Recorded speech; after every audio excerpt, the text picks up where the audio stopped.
congratulations, first of all, not one but two films on the festival, and you have so many projects in the works. It seems every time we turn around, we see your name popping up somewhere. You've been getting so much attention lately. Have you noticed this heightened attention, and how does it feel?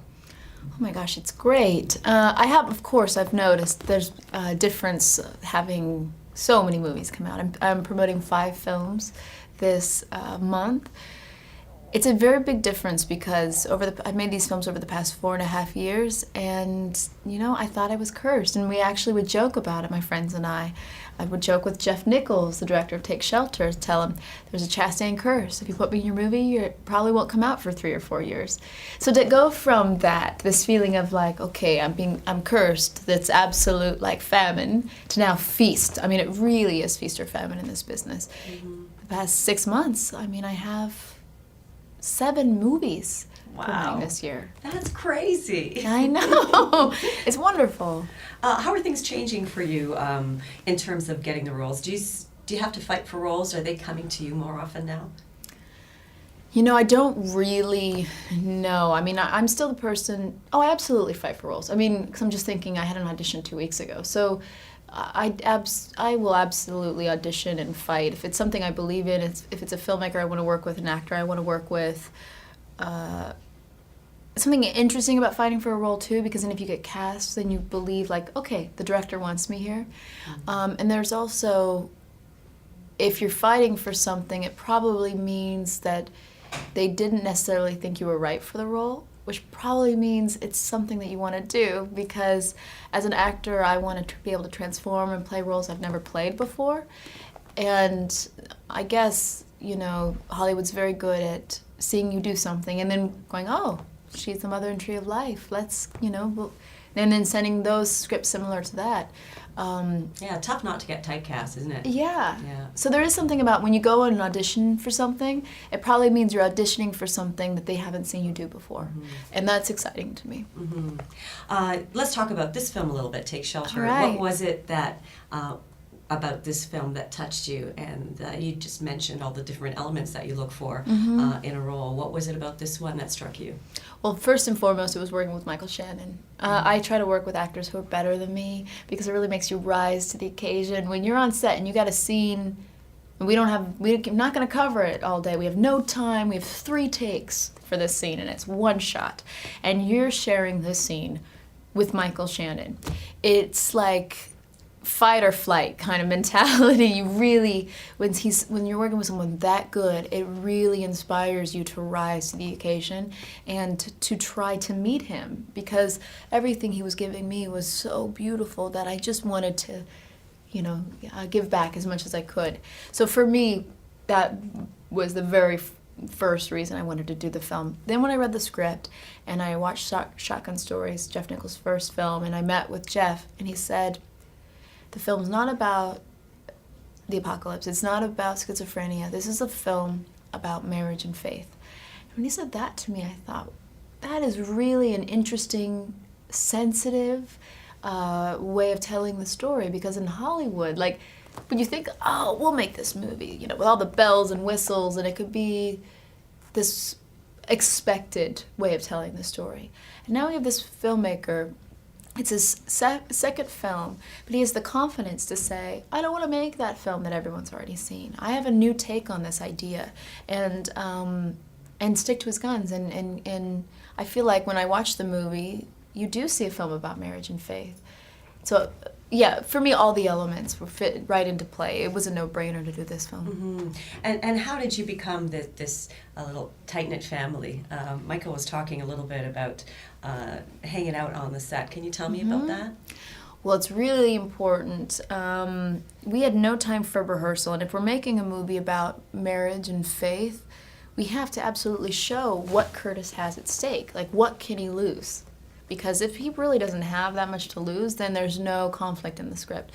But if you show this family and how, their team, and then you start to see the unraveling of that, it's heartbreaking. So with no rehearsal and knowing that we had to absolutely make sense. We had to make sense as a couple. We had to make sense as with Tova Stewart, who plays Hannah as her daughter. We just had to fit together as this unit. when you meet someone and then you start shooting, we shot one of the last scenes of the film the very first day. There's no time to be polite. There's no time to get to know someone and to be like, okay, how are you? And shy. You can't be shy, and I'm a shy person. I can't be awkward. I can't be anything like that. I have to immediately, from the moment I meet them, be comfortable. And actually, the second I met him, I threw my arms around him and gave him a big hug. From the beginning, I had to be like, it's you and me together. We're doing this together. And then, with Mike being the kind of actor he is, we absolutely matched each other. We knew how important it was that we be on that same team. So even in between setups and such, we would be hanging out on set with Tova. We'd be playing Scrabble. We'd be talking about the day, what we'd filmed, what we have coming up.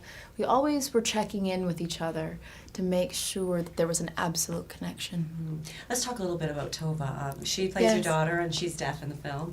And she's deaf in real life. She is deaf in real life. So how did you communicate? You had to learn sign language, correct? Mm-hmm. Yeah. How was that, and how were you able to communicate with her from the get-go? Well, I took some courses before we started filming, but they were very basic. Things like, how are you? I'm good, thank you. Different ways. I knew how to say, like, are you scared? Because I would ask different things to make sure if we were filming a scene, I could communicate, are you okay? That she would feel like she had someone in the scene with her, that if she felt uncomfortable, if she felt nervous, she could talk to me. So I learned all that stuff before I got there.